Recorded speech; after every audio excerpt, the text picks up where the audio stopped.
Hi hello அனைவருக்கும் வணக்கம். நான் உங்கள் ராமச்சந்திரன். இது உங்கள் ராம்சன் அகாடமி. நண்பர்களே, நம்ம பாருங்க, பிஓ எக்ஸாமுக்கான தமிழ் தாங்க நம்ம வந்து பார்த்துட்டு இருக்கோம். அதில் வந்து பார்த்தீங்கன்னா உங்களுக்கு சங்க இலக்கியங்கள் ஸ்டார்ட் பண்ணி அப்படியே உங்களுக்கு பொதுவாக கொடுத்துட்டு வந்தோம். திருக்குறள் வந்து உங்களுக்கு பார்த்து முடிச்சுட்டோங்க. ஸோ திருக்குறளை பொறுத்தவரையிலும் இதெல்லாம் நம்ம ஆல்ரெடி பார்த்துட்டோம். உங்களுக்கு ஒரு வீடியோவை தனியாக போட்டு இது ஷார்ட்கட்டோடு உங்களுக்கு நான் கொடுத்துட்டேன். திருக்குறள் பார்த்துட்டோம். திருக்குறள் வந்து ஃபுல்லாக உங்களுக்கு எடுத்து கொடுத்துட்டேன். ஸோ அதில் ரைட்டிங் நோட்ஸாக கொடுத்தது எங்களுக்கு கொஞ்சம் கன்ஃபியூஸாக இருக்குது அப்படின்னு நிறைய பேர் சொல்லியிருந்தீங்க. அதனால் உட்காந்து நான் டைப் பண்ணி மறுபடியும் உங்களுக்கு வந்து போட ஸ்டார்ட் பண்ணிட்டேன்.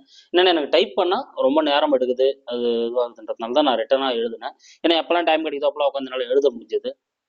ஆனால் டைப் பண்ணணும் அப்படின்னா நான் ஃப்ரீயாக இருக்கும்போது தான் ஈவினிங்கில் வந்து டைப் பண்ணுற போல சூழ்நிலைகள் இருக்குது. அதனால் வந்து சரி டைப் பண்ணி கொடுத்துடலாம் அப்படின்றதுனால தான். ஆனால் டைப் பண்ணால் கொஞ்சம் நோட்ஸ் வந்து லேட்டாக தான் ரெடி ஆகும். சரி பரவாயில்ல, பார்த்துலாம் விடுங்க. ஓகேங்களா? சரிங்க, நம்ம ஆல்ரெடி உங்களுக்கு திருக்குறள் வந்து கொடுத்துட்டேன். திருக்குறள் வந்து ஆல்ரெடி கொடுத்தாச்சு.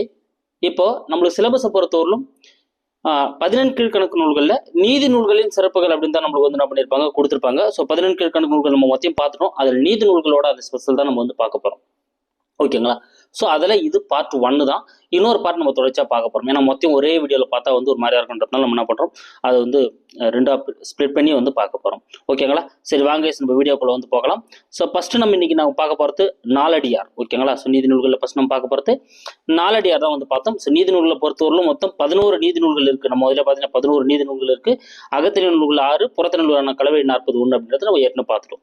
அந்த 11ல் நாலடியார் தான் இன்னைக்கு முதல்ல பார்க்க போகிறோம். ஸோ வாங்க வீடியோக்குள்ளே போகலாம். 14 கீழ்கணக்கில் உள்ள ஒரே தொகை நூல் நாலடியார் ஆகும். ஆமாங்க, 14 கீழ்கணக்கில் இருக்கக்கூடிய ஒரே தொகை நூல். ஓகேங்களா? அப்புறம் நானே இதை டைப் பண்ணுறதால சின்ன சின்ன ஸ்பெல்லிங் மிஸ்டேக்ஸ் என்ன இருக்கலாம். ஸோ அதெல்லாம் கொஞ்சம் அட்ஜஸ்ட் பண்ணிங்க. எதனா வந்து தவறுதலாக டைப் பண்ணியிருந்தாலும் கமெண்ட்ல சொல்லுங்கள், அதை நம்ம கரெக்ஷன் பண்ணிக்கலாம். 14 கீழ்கணக்கில் இருக்கக்கூடிய ஒரே தொகை நூல் வந்து பார்த்தீங்கன்னா நாலடியார். ஸோ துவக்கப்படி ஏன்னா பல்வேறு சமண முனிவர்கள் வந்து இதை பாடியிருப்பாங்க. துவக்கப்பட்ட நூல் தான். அதனால 14 கீழ்கணக்கில் நூலில் இருக்கக்கூடிய ஒரே தொகை நூல் வந்து நாலடியார். இது 3 பால்கள், திருக்குறள் போலே 3 பால்களாக பிரிக்கப்பட்டிருக்கு. 12 இயல்களாகவும் 40 அதிகாரங்களையும் கொண்டது. ஓகேங்களா? அப்போ 3, 12, 40 இப்படி ஞாபகம் வச்சுக்கோங்க. 3 பால்கள், 12 இயல்கள், 40 அதிகாரங்களை கொண்டதுதான் இந்த நாலடியார். இதை இயற்றியவர் சமண முனிவர்கள். ஸோ சமண முனிவர்கள் பலர் சேர்ந்தா வந்து இதை ஏற்றிருப்பாங்க. இதை தொகுத்தவர் யாருன்னா பதுமனார். நாலடியாரை தொகுத்தவர் யாருங்க? பதுமனார் தான் வந்து தொகுத்திருப்பாரு. ஸோ தொகுத்தது மட்டும் இல்லை, இந்த நாலடியாருக்கு வந்து பார்த்தீங்கன்னா அதிகாரங்களா வகுத்தவரும் யாருன்னா பதுமனார் தான். ஸோ சப்போஸ் நாலடியாரை அதிகாரங்களாக வகுத்தவர் யாருன்னு கேட்டாங்கன்னா அதுவும் பதுமனார் தான். ஸோ தொகுத்தவரும் பதுமனார், அதை அதிகாரங்களாக வகுத்தவர்னு கேட்டாலும் பதுமனார் தான். அதனால நான் வச்சுக்கோங்க. ஆனா நாலடியாரை முப்பாலாக பகுத்தவர், நான் ஏற்கனவே சொல்ல நாலடியார்ல 3 பால்கள் இருக்கு. அப்படி முப்பாலா பகுத்தவர் யார் அப்படின்னு வந்து பார்த்தீங்கன்னா அது வந்து தருமர். தருமர் தான் வந்து என்ன பண்ணியிருப்பாருங்க, இதை முப்பாலா வந்து பகுத்திருப்பாரு. ஓகேங்களா? அப்ப நாலடியாரை முப்பாலாக பகுத்தவர் தருமர், அதிகாரங்களாக வகுத்தவர் பதுமனார். மொத்தமா தொகுத்தவர் யாருன்னு பாத்தீங்கன்னா யாருங்க, நம்ம பதுமனார் தான் வந்து தொகுத்திருப்பாரு. ஓகேங்களா? ஸோ நாலடியாரை ஆங்கிலத்தில் வந்து மொழிபெயர்த்தவர் யாருன்னா ஜி போப் வந்து ஆங்கிலத்தில் மொழிபெயர்த்திருப்பாரு 1906. அதையும் நீங்க நல்லா ஞாபகம் வச்சுக்கோங்க. ஓகேங்களா? ஸோ இது நாலடியார் இன்ட்ரோடக்ஷன். நாலடியார் சிறப்புகள் இதான் ரொம்ப முக்கியங்க. நம்ம சிலபஸ் ஓரியண்டா பாக்குறப்போ இதுதான் ரொம்ப ரொம்ப முக்கியம். ஏன்னா நீதி நூலோட சிறப்புகள் தான் நம்ம சிலபஸ்ல கொடுத்துருக்காங்க. இருந்தாலும் நம்ம மொத்தம் கொடுத்தணும் அப்படின்றதுனால உங்களுக்கு நான் கொடுத்துருக்கேன். ஸோ 4 அடி 400, ஏன்னா அது 400 பாடல்களை கொண்டது அப்படின்றதுனால 4 அடி 400.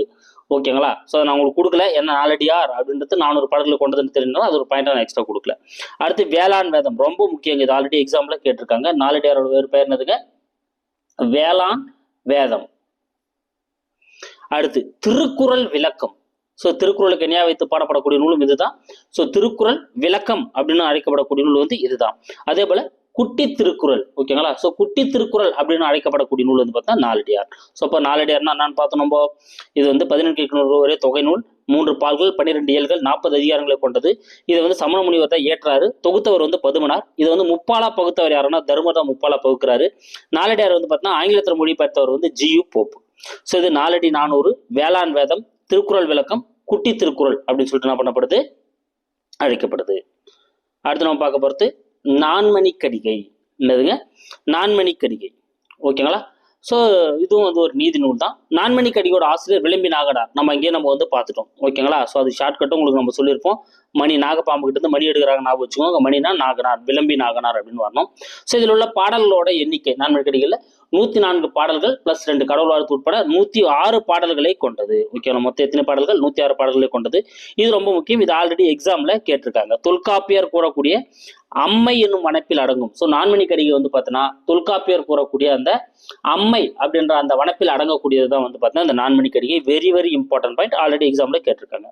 இதில் கடிகை, இந்த நான்மணி கடிகையில் இருக்கக்கூடிய கடிகை அப்படின்றது வந்து எதை குறிக்குது அப்படின்னா, பொதுவாக நம்மளுக்கு அணிகலன் அப்படின்னு நம்மளுக்கு சொல்லுவாங்க. ஆனா துண்டு கட்டுவடம், எதுங்க துண்டு கட்டுவடம் அப்படின்ற பொருட்களை வந்து பார்த்தீங்கன்னா இது வந்து குறிக்குது. ஓகேங்களா? இதை ஆங்கிலத்தில் மொழிபெயர்த்தவர் ரொம்ப முக்கியங்க. இதுல 7வது மற்றும் 100வது பாடல் வெரி வெரி இம்பார்ட்டன்ட். இது நல்லா ஞாபகம் வச்சுங்க. இது 7வது மற்றும், ஏன்னா நான்மணி கடிகையில எந்தெந்த பாடல்களை ஜியு போப் மொழிபெயர்த்தார்னு கேட்டலாம். ஸோ 7வது மற்றும் 100வது பாடலான 2 பாடல்களை ஜியு போப் என்ன பண்ணியிருப்பாருங்க, ஆங்கிலத்தில் மொழிபெயர்த்திருப்பாரு. ஓகேங்களா? ஸோ அப்போ இதனோட ஆசிரியர் விளம்பி நாயனார். இதுல இருக்கக்கூடிய பாடல்கள் 106 பாடல்கள், 104 + 2. தொல்காப்பியர் கூறக்கூடிய அம்மை அப்படின்ற வனப்பில் அடங்கக்கூடியது. இதனோட பொருள் கடிகை அப்படின்றதோட பொருள் துண்டு கட்டுவடம் அணிகலன். ஸோ ஆங்கிலத்தில் மொழிபெயர்த்தவர் வந்து, அதாவது 7வது பாடலையும் 100வது பாடலையும் ஆங்கிலத்தில் மொழிபெயர்த்தவர் ஜியு போப். இதனுடைய சிறப்புகள் இதுங்க, இந்த நான்மணி கடிகையோட சிறப்புகள் என்னன்னு பார்க்கலாம் பாருங்க. துண்டு, என்னதுங்க துண்டு, துண்டம், தோல்வளை, கம்பிவடம், கட்டுவடம். ஸோ துண்டு, துண்டம், தோல்வளை, கம்பிவடம், கட்டுவடம் இதெல்லாமே வந்து பார்த்தீங்கன்னா நான்மணி கடிகைகளோட அந்த சிறப்பு பெயர்களாக வந்து கருதப்படுது. மேக்சிமம் இதெல்லாம் கடிகை அப்படின்ற பொருளை கூட வந்து வரக்கூடியதாக வந்திருக்கும். துண்டு, துண்டம், தோல்வளை, கம்பிவடம், கட்டுவடம். அடுத்து நம்ம பார்க்க போறது இன்னா 40. இன்னா 40 ஆசிரியர் கபிலர். நான் இங்கே ஷார்ட்கட் உங்களுக்கு சொல்லியிருப்பேன். கபிலர் என்னன்னு கேட்கறாருன்னு நான் வச்சுங்கன்னு சொல்லியிருப்பேன். ஓகேங்களா? இதுல இருக்கக்கூடிய பாடல்கள் 40 + 1. ஓகேங்களா? 40 + கடவுள் வாழ்த்து உட்பட 41 பாடல்களை கொண்டதுதான் வந்து பார்த்தீங்கன்னா இந்த இன்னா 40. இன்னது இன்னது துன்பம் தரும் என கூறக்கூடியது. ஆமாங்க. ஸோ இதெல்லாம் வந்து உங்களுக்கு துன்பம் தரக்கூடியது, இதெல்லாம் நீங்க வந்து துன்பத்தை அனுபவிக்கக்கூடியது சொல்லிட்டு குறிப்பிட்டு சொல்றதுனால இதுக்கு பெயரே என்னன்னு வந்திருக்குது, இன்னா 40 அப்படின்ற பெயரோட வந்திருக்கு. இதுல 40 பாடல்கள் அப்படின்னு வந்துருச்சு. +1 41 கடவுள் வாழ்த்தோட சேர்த்து 41 பாடல்கள். இதனுடைய சிறப்பு பெயர் ரொம்ப முக்கியங்க. குறளின் சாரம் என அழைக்கப்படுகிறது. ஸோ குறளின் சாரம் அப்படின்னு சொல்லிட்டு அழைக்கப்படக்கூடியதுன்னு பார்த்தீங்கன்னா இந்த இன்னா 40. அடுத்து இனியவை 40. அடுத்துனதுங்க இனியவை 40. ஸோ இனியவை 40ல் வந்து பார்த்தோன்னா அதனோட ஆசிரியர் யாருன்னா போதம் சேர்ந்தனார். ஓகேங்களா? ஸோ உங்களுக்கு நான் ஏற்கனவே சொல்லியிருப்பேன், இனிப்பு வச்சிருந்தீங்கன்னா போதம் வந்துடும் அப்படின்னு ஞாபகம் வச்சுக்கோங்க. அப்போ இனிய 40 அப்படின்னா போதம் சேர்ந்தனார். அதனுடைய பாடல்கள் 41. ஸோ இனியவை 40, இன்னா 40 ரெண்டுத்துமே 40 + 1 கடவுளத்தோட 41 பாடல்களை கொண்டது தான். அது எப்படி துன்பம் தரக்கூடியதை சொல்லக்கூடியதோ இதெல்லாம் வந்து எது நம்மளுக்கு நன்மை தரக்கூடியது, இனிமை தரக்கூடியதுன்னு ஒரு 40 பாடல்களை கொண்டதாக இருக்கும். அதனால இது வந்து இனியவை 40ன்னு அழைக்கப்படுதுங்க. ஓகேங்களா? இதனோட சிறப்புகள் பார்த்தீங்கன்னா சிவன், திருமால், பிரம்மா ஆகியோரை வணங்கி தொடங்கும் இலக்கியம். ஓகேங்களா? ஸோ சிவன், திருமால், பிரம்மா ஆகிய முப்பெரும் கடவுள்களை வணங்கி தொடங்கக்கூடிய ஒரே இலக்கியம் எதுன்னு பார்த்தீங்கன்னா இந்த இனியவை 40. இதனால நீங்க வந்து ஞாபகம் வச்சுக்கோங்க. அடுத்து நம்ம பார்க்க போறது திரிகடுகம். ஸோ திரிகடுகத்தின் ஆசிரியர் யாருன்னா நல்லாதனார். திரிகடுகத்தோட ஆசிரியர் யாருங்க? நல்லாதனார். இவர் வந்து திருத்து அப்படின்ற ஊரை சேர்ந்தவர். திருநெல்வேலி மாவட்டத்தில் இருக்கக்கூடிய திருத்து அப்படின்ற ஊரை வந்து சேர்ந்தவர். நான் உங்களுக்கு ஷார்ட்டாக வந்து கொடுத்துட்டு இருப்பேன். இவர் வந்து ஒரு போர் வீரர். ஓகேங்களா? ஸோ இவர் வந்து போர் வீரராக இருந்திருக்கலாம் அப்படின்னு சொல்லிட்டு என்ன பண்ணுறதுக்கு பாயிரம் வந்து குறிப்பிடுது. ஆனால் உங்களுக்கு கொடுக்கல. ஸோ இருந்தாலும் நான் உங்களுக்கு சொல்கிறேன், இவர் வந்து போர் வீரராக இருந்திருக்கலாம்னு சொல்லிட்டு எதுவும் குறிப்பிடுது இல்லை, பாயிரம் வந்து குறிப்பிடுது. அது அப்படியே நீங்கள் ஞாபகம் வச்சுக்கோங்க. ஓகேங்களா? அடுத்து இதில் உள்ள பாடல்கள் 100 + 1. ஸோ திரிகடுகம் 100 பாடல்களையும் கடவுள் வாழ்த்தோட சேர்த்து 101 100 + 1 பாடல்களை வந்து கொண்டது. கடுகம் என்றால் காரம். இந்த திரிகடுகம்ல அந்த கடுகம் அப்படின்றதோட பொருள் என்ன அப்படின்னு பார்த்தீங்கன்னா ஒரு காரமான பொருள், அதாவது காரத்தன்மை கொண்டது அப்படின்றத வந்து அதனுடைய பொருள் ரொம்ப முக்கியம்.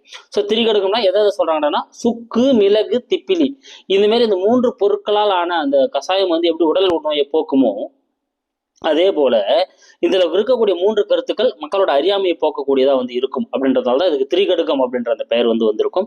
ஸோ இந்த திரிகடுகம் அப்படின்னா சுக்கு, மிளகு, திப்பிலியை தான் வந்து குறிக்கக்கூடியது. திரிகடுகம் என்பதனை முதலில் வரையறுத்த நூல். ஸோ திரிகடுகம் அப்படின்ற வேர்டை எந்த நூல் வரையறுத்தது ரொம்ப முக்கியங்க. திவாகர நிகண்டு. ஓகேங்களா. ஸோ திவாகர நிகண்டு தான் வந்து வரையறுத்திருக்கும். திவாகர முனிவர் தான் அதனோட ஆசிரியர். இது ரொம்ப முக்கியம். தமிழில் தோன்றிய முதல் நிகண்டு எதிரான திவாகர நிகண்டு தான். தமிழில் தோன்றிய முதல் நிகண்டு திவாகர நிகண்டு. இதுக்கு இன்னொரு பேரும் இருக்குங்க, ஆதி நிகண்டு அப்படின்னு சொல்லுவாங்க. இதெல்லாம் நாங்க கொடுக்கல, உங்களுக்கு தெரிஞ்சு வச்சுக்கோங்க. எக்ஸ்ட்ரா ஆதி நிகண்டுன்னு சொல்லுவாங்க. அதே போல சேந்தன் திவாகரம் அப்படின்ற ஒரு பேரும் இதுக்கு இருக்கு. ஓகே, திரிகடுகம் அப்படின்ற முதல்ல குறிப்பிட்ட நூல் வந்து பார்த்தீங்கன்னா திவாகர நிகண்டு. அதனோட இன்னொரு பேர் சேந்தன் திவாகரம், ஆதி நிகண்டு அப்படின்னு சொல்லுவாங்க. இதான் வந்து தமிழ் தோன்றிய முதல் நிகண்டு. இதுல தான் திரிகடுகம் அப்படின்ற வேர்டு வந்து வரையறுக்கப்பட்டிருக்கும். இம்மூன்றும் இவை மூன்றும் என்ன முடியும். ஆமாங்க, இதுல இந்த நூல் வந்து பாத்தீங்கன்னா எப்படி முடியும்னா ஒவ்வொரு பாடலுக்கு பின்னாலையும் இம்மூன்றும் இவை மூன்றும் அப்படின்னு சொல்லிட்டு முடியக்கூடியதாக வந்து இருக்கும். அதை நீங்க நல்லா ஞாபகம் வச்சுக்கோங்க. ஓகேங்களா. ஸோ அப்போ அடுத்து 66 பாடல்கள். மொத்தத்தில் எத்தனை பாடல்கள் இருக்குன்னு பார்த்தோம்? 100 பாடல்கள் இருக்குன்னு பார்த்தோம். அதுல 66 பாடல்கள் நன்மையை பற்றியும் 34 பாடல்கள் தீமையை பற்றியும் தருபவை. பார்த்தீங்கன்னா மொத்தம் 100 பாடல்கள், முதல்ல மொத்தமா 66 பாடல்கள் வந்து பார்த்தீங்கன்னா எதெல்லாம் உங்களுக்கு நன்மை தரக்கூடியதை பத்தி சொல்லக்கூடியதாகவும், ஒரு 34 பாடல்கள் வந்து தீமை தரக்கூடியதா வந்து சொல்லக்கூடியதா வந்து என்ன பண்ணுங்க இதுல வந்து கொடுக்கப்பட்டிருக்கு.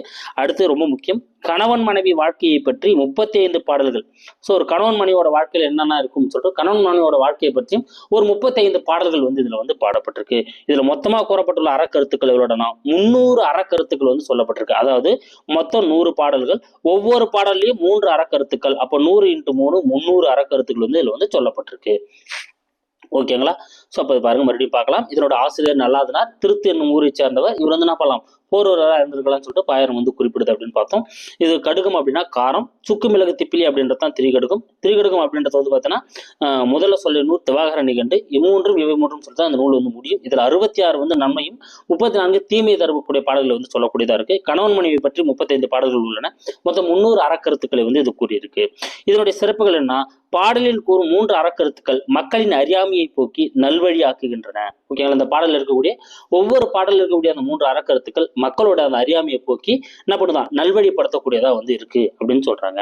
ஓகேங்களா. ஸோ இதுதாங்க இந்த வீடியோவில் நம்ம வந்து பார்த்துருக்கோம். ஸோ இந்த வீடியோவில் நம்ம பார்த்து வந்து பார்த்தீங்கன்னா நாலடியார் பார்த்தோம், நான்மணி கடிகை பார்த்தோம், அப்புறம் இன்னா 40 இனியவை 40 திரிகடுகம். இனிமே நம்ம வந்து பார்த்துருக்கோம். ஓகேங்களா. அப்போ நம்ம இதில் எது பார்த்துட்டோம் அப்படின்னா நாலடியார், நான்மணி கடிகை, இன்னா 40 இனியவை 40 திரிகடுகம் வரலும் பார்த்துட்டோம். திருக்குறளும் ஆல்ரெடி பார்த்துட்டோம். ஓகேங்களா. அப்போ இதில் இன்னும் பார்க்க வேண்டியது ஏலாதி, முதுமொழி காஞ்சி, ஆசாரக்கோவை, அப்புறம் பழமொழி 400, சிறுபஞ்ச மூலம். ஸோ இதுவரை நம்ம பார்த்துட்டோம் அப்படின்னா இன்னொரு வீடியோவில் நம்ம மீதிலாம் பார்த்துட்டோம் அப்படின்னா இது உங்களுக்கு ஃபுல்லாகவே வந்து கவர் ஆகிடும். ஓகேங்களா. ஸோ கண்டிப்பாக இந்த வீடியோ உங்களுக்கு வந்து பயனுள்ளதாக இருக்குது கைஸ். ஸோ கண்டிப்பாக பார்த்து வச்சுக்கோங்க. இதே போல் அடுத்த வீடியோ இதனோட கண்டினியூஷன் நாளைக்கு கொடுத்துட்றேன். Thank you guys. கொஞ்சம் டைப் பண்ணி கொடுக்கறதுனால கொஞ்சம் லேட் ஆகுது, இருந்தாலும் பரவாயில்ல, நீங்கள் டைப் பண்ணி சொல்றீங்க, அதனால நான் டைப் பண்ணி வந்து கொடுத்துறேன். Thank you guys. அடுத்த வீடியோவில் வந்து நான் உங்களுக்கு சந்திக்கிறேன். நம்ம சேனலுக்கு நான் புதுசாக வந்து நம்ம சேனலை சப்ஸ்கிரைப் பண்ணிக்கோங்க. உடைய பக்கத்தில் இருக்கிற பெல் பட்டனை கிளிக் பண்ணி நோட்டிஃபிகேஷன் ஆல் அப்படின்றதையும் கொடுத்துக்கோங்க.